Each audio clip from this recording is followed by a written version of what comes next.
A huge, non-optimized image can really slow your web page load time, and that's not a good thing. This video will cover some tips, tricks, and techniques on optimizing the images on your WordPress site. Ideally, you should optimize your images before uploading them to your WordPress site, but if you have an existing site with a whole bunch of images, it's not too late to optimize those images as well. First, I want to cover how to optimize the images off-site before you actually add them to your media section. Then we're going to see just how easy it is to optimize your site's current images. Now, when optimizing images, there are two things to think about: the file size and the image dimensions. The file size can usually be reduced by an image editing program like Photoshop or any number of other online free tools like, for example, Dynamic Drive. You can just do a Google search for image optimizers like I've done here, and you'll see at the time of this recording anyway, there's a tad bit over 3 million results. So there's no shortage of image optimizers,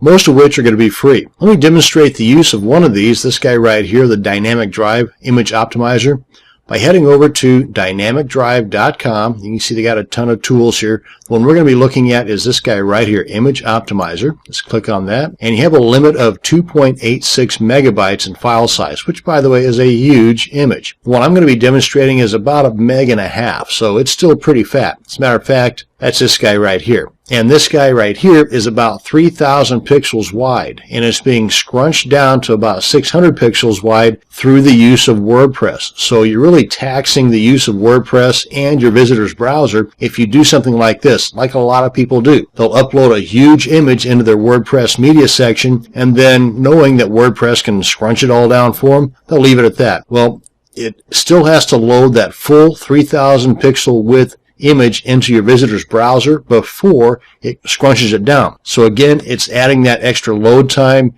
using a ton of bandwidth. That's just a total waste. So let's go ahead and use this free tool to knock the file size down. We'll tackle the dimensions here in just a second. But you can either use the URL of the image or just select it from your computer, and that's what I'm going to do here. And that's the one that's on my post, but this is the one I'm going to go ahead and scrunch down, because this one's 1.5 meg. And this one here, as I hover over it, you'll see it's about 2.69 megabytes, and that's pushing it as far as the limit that Dynamic Drive will take. So just to be on the safe side, we'll take this guy here. Just select, open, and right here, I want to leave it as the same input type, but I want to show all results. Click on Optimize, and depending upon the size of the image will depend on how long it takes to actually finish this, but through the magic of video editing, this won't take very long at all. And here we go. And as it's shown here, the original, that's this guy right at the top, is 1.4 megabytes. Yeah, let's round up, 1.5 megabytes. And if we come on down to the next image that it's scrunched down by 25%, you really can't tell much of the difference between the two, except this one here, your browser is going to be pretty happy because it's been reduced by 25%. Let's go ahead and scroll on down even further. And frankly, this looks pretty crisp, and this one is 307 kilobytes, a reduction of 79%. Your browser is going to be ecstatic, and frankly, this is still pretty darn detailed. So depending upon the actual end quality you're looking for in your posted images, like if you're not a photography blog, then something like this, or even, scrolling on down further, 89%. Yeah, that's getting a little pixelated, so that's a little bit too much for my taste. But this one here might do just fine, and that is 244K, a reduction of 84%.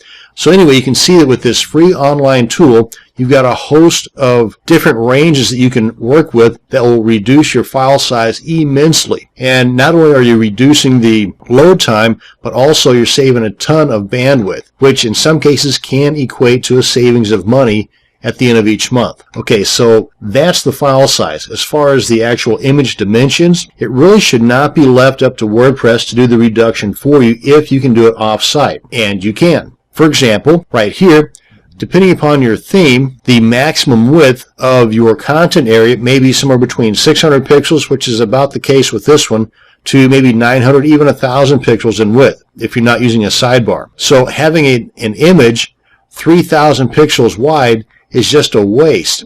because again, the entire image, the entire original image has to be loaded into your visitor's browser before WordPress can go to work at reducing it to the size that will fit into the content area of that particular theme. So reduce the size before you actually upload it. That's the offsite stuff.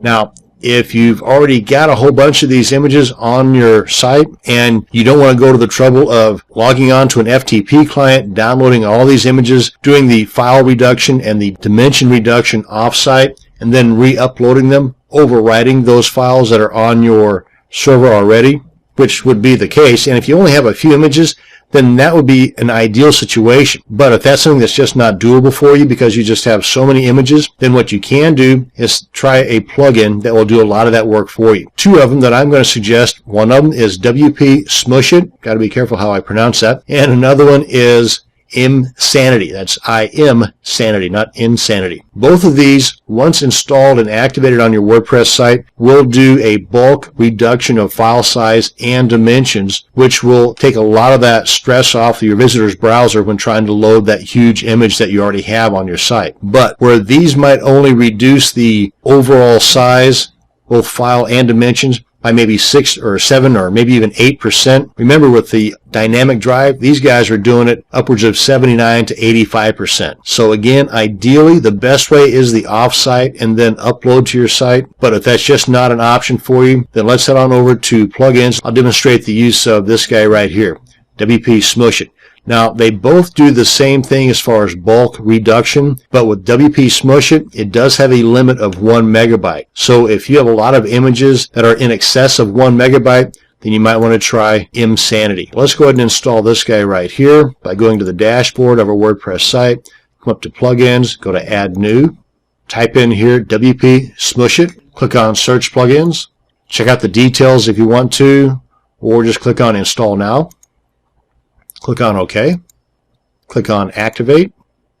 And here it is right here. Now you come on up here to the Media link, and right here you've got Bulk Smush It, or you can just come into the library if you want to do just 1 or 2 images by activating that plugin. Over here on the far right of each one of your images, you have a new option called Smush It. And if there's no savings, then it'll tell you right here.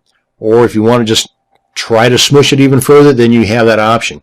And you can see here that these two are in excess of the limitation that Smush It has, so you're not able to use that. And by the way, WP Smush It is part of the Yahoo developer tool Smush It. So if you are familiar with using the Yahoo tool Smush It, then you're kind of familiar with how this works. Same process. But let's head on back over here to Bulk Smush It. Just click on that. Just read this stuff here. And by the way, it's a good idea before you do any of this stuff, whether you're using WP Smush It or Imsanity, that before you run the images through that plugin, you want to do a full backup of both your files and your database.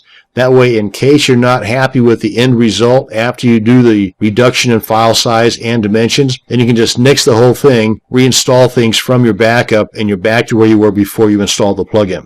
Let's go ahead and run all images through WP Smush It right now. Let's click that. And of course, depending upon how many images you have will depend on how long this takes. And you can see here the reduction size in percentage-wise is nothing compared to that of the dynamic drive option, but still every little bit helps.